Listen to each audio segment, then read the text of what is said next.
Hey, this is Leo for Actualized.org, and in this quick self-help segment, in about 10 minutes, I'm going to talk about what is the purpose of life. It's actually a super deep and fascinating metaphysical topic that I love to think about, being a philosophy major. This is something that I've really delved into years ago in my college days. But now let me share with you some of the practical advice I have about what the purpose of life is and how that relates and how that actually applies and influences your day-to-day life, how I think it should. So of course this is a kind of a controversial topic and different people have different opinions, but I'm going to tell you my side of the story. The purpose of life is that there is no purpose. And this is actually a very deep concept. I'm not saying this flippantly. This is something that I've pondered for a long time, and this is something that I've really studied. The fact is that life and reality is neutral, right? We have to understand that there's an external world, so to speak, and then there's an internal world, what's happening in our mind. And meaning only exists inside the mind. It does not exist in the external world. And the same goes for other human-type conditions. For example, happiness, sadness, depression, confidence, anxiety, fear, stress, any kind of emotion, and any kind of meaning that's generally attached to anything in life exists only in the mind. That's the only place it exists. And purpose is meaning. And that does not exist anywhere outside. So there is no objective one purpose to life. It kind of is whatever you make it. And this really reminds me of the Henry Ford quote, which goes, whether you're right, you're right. And if you think you're right, you're right. And if you think you're wrong, you're also right. It's kind of a self-fulfilling prophecy. So whatever you feel your purpose is in life is what it is. You make your purpose. So that means that if you're a nihilist and you think that there is no purpose and that life is pointless, then that's what it is for you. And you will be right in that. And yet, if you think that your purpose is to go out there and to do something, to raise a family, to go out there and build a business, to make some sort of contribution to society, to just go travel the world, to explore life, to understand life, to read a bunch of books, whatever, that will be your purpose. And that's pretty much the end of it. Because here's the thing, like the Buddhists say, reality is neutral to your wishes, to your desires. It's totally neutral. We live in a world that's consistent with that. That means that people can do and think whatever they want and believe whatever they want. And there's nothing really restricting them from that. I can believe whatever I want. And if I believe it strongly enough, that's going to be my reality. Sure, I can't believe that I'm going to fly and I'm going to fly all of a sudden. That's not going to happen. I'm not going to contradict the laws of physics. But in general, purpose doesn't work that way. Purpose kind of stays inside your mind. It doesn't usually hit up against something physical like the way flying would or jumping out of a building and not dying. You know, that you can't work your way out of with your mind. But as far as purpose goes, it's just whatever you feel it is. And, you know, even though I say that there is no purpose, that doesn't mean I live my life with no purpose. In fact, I think I'm more purpose-driven, even though I believe that there's no fundamental purpose, than most other people out there. Because for me, I feel like life is short. And I feel that even though I have a purpose, I understand that it's one of an infinite number of purposes.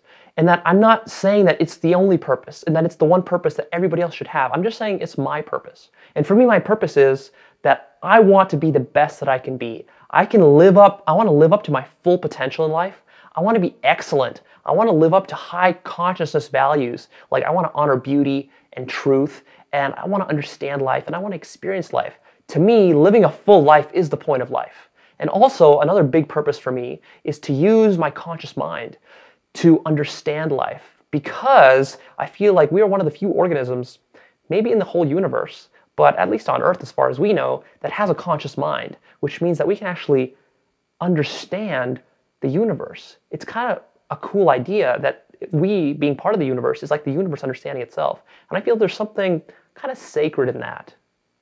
Not objectively sacred, but subjectively sacred. To me, there's meaning in that, in just understanding the universe. Like, it's cool that we as humans get the privilege to understand like how gravity works, the laws of gravity. We figure that out. We understand mathematics to a very exact degree. We understand certain things in philosophy. We understand human psychology. We understand how all these things work. We have all this data, all this knowledge that we've built up, and that's amazing that we get to be part of this reality. We don't really have even a good definition of what this reality is. We don't even understand it, but we understand parts of it. And to me, that process of understanding it, that's like an end in itself. And then, of course, also experiencing life. I think that every organism that's alive also has this privilege of having consciousness. So there is like the kind of analytical consciousness that only humans have, but then there is just the experiential consciousness, which all animals and organisms have to various degrees. Even like a bacteria has a certain consciousness that we can associate to it. Like, it can feel things, it can register different sensations, and the same with insects and birds, and then mammals and monkeys and us. And so we can experience the richness of life.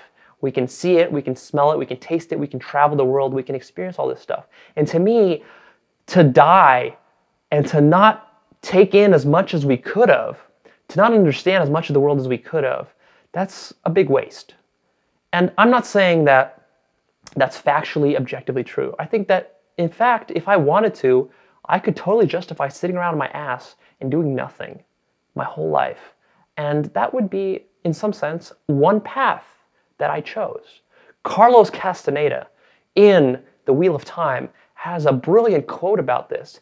And he talks about the warrior. He talks about how in the ancient Aztec and Mexican traditions, the shamans and the medicine men, they would train warriors. And these warriors were different than the laymen of the tribe. And these warriors would go out and they would pick a purpose and they would dedicate their life to it. And they would be so committed to that purpose that they would bleed for it and they would die for it. And that gave them direction in life. That gave them satisfaction in life.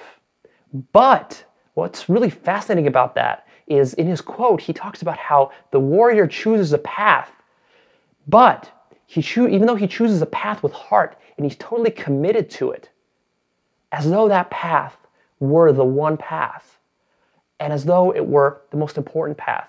At the same time, he realizes that that path is no more meaningful and no less meaningful than any other. It's just like any other, and that any path you choose is a valid path, as long as it's a path that has heart for you. So that's the ultimate question. Don't go around and look for the purpose of life in a book. That's silly. Don't get it from a video. I'm not telling you what the purpose of life is. I'm telling you that ultimately you got to figure that out for yourself. And whatever you settle on is what it's going to be. So that's kind of the bottom line of it, is that take this to heart and really understand what that means. That if it's up to you, it really is up to you. And you can choose to squander this opportunity, or you can choose to make the most of it. And also, I think you should understand that as human beings, we have certain biological needs and tendencies. And one of those is the need to self-actualize, which means to live up to your full potential. So, as human beings, as Abraham Maslow talks about brilliantly, the guy who invented the hierarchy of needs that you might have learned in psychology class, well, he's got the lower level needs at the bottom, like food and survival and shelter, and then he's got the highest level need, which is self-actualization. And he talks about self-actualization. And actually what he says about it, very interestingly, is that self-actualization is a need. It's a need. It's a need to live up to your full potential. And humans have this need. And it's just like a vitamin. You can be deficient in a vitamin, and then your body is going to be dysfunctional. And the same thing with self-actualization. When you're not living up to your highest potential, you're not living up to that vision of who you know you can be, and you're not tapping into your greatest strengths, then as a human being, because you have the psychology that you do, as arbitrary as it is, we just have this psychology that when we're not goal-driven, and we're not pursuing our edge, and we're not living a big life, then we start to feel dissatisfied. And it starts to rot our soul from the inside. It starts to gnaw at you. It starts to rot you. It leads to a mediocre, regretful, painful kind of life. Do you really want that? Maybe you do. Maybe that's the path for you, is to be lazy, or to not do anything, or to think that you can just sit around, or that maybe to think that living kind of an average existence, doing a 9-to-5 job is perfectly cool. And maybe that is the case, but I can promise you this, even if you do commit to that path, understand that that's going to be a frustrating road to hoe. And I would not want to hoe that road. I've done it. It's soul destroying. What you want, because you are a human being, and you have this need for self-actualization, is you want to live up to your full potential. So that is, to me, the ultimate meaning and purpose of life, is self-actualization. That is why I named my website Actualized.org, because I want to help people get actualized. And I think not enough people understand the deficiency need they have with self-actualization. I think that so many of us are deficient in that one area of our lives that we are dissatisfied and we don't even know why. So I'm going to wrap it up there. Go ahead, post your comments. I'd love to hear from you what you think about this. What do you think the purpose of life is? I'm curious. I'll read and comment. And of course, please like and share. And then if you resonate with this idea of self-actualization, then you will be pleased to know that you can go to Actualize.org, and we have got you covered on all the self-actualization material, theory, techniques, strategies that I've researched, and I've researched many, many of them, and I continue to do that because I'm really passionate about self-actualization. That's what I'm about. Go there, subscribe to the newsletter. A lot of free, amazing content that you can look at right now that will get you on that path. Get you on that path to get you self-actualized. You know you want it. I know you want it. We all want it because human beings need it. All right.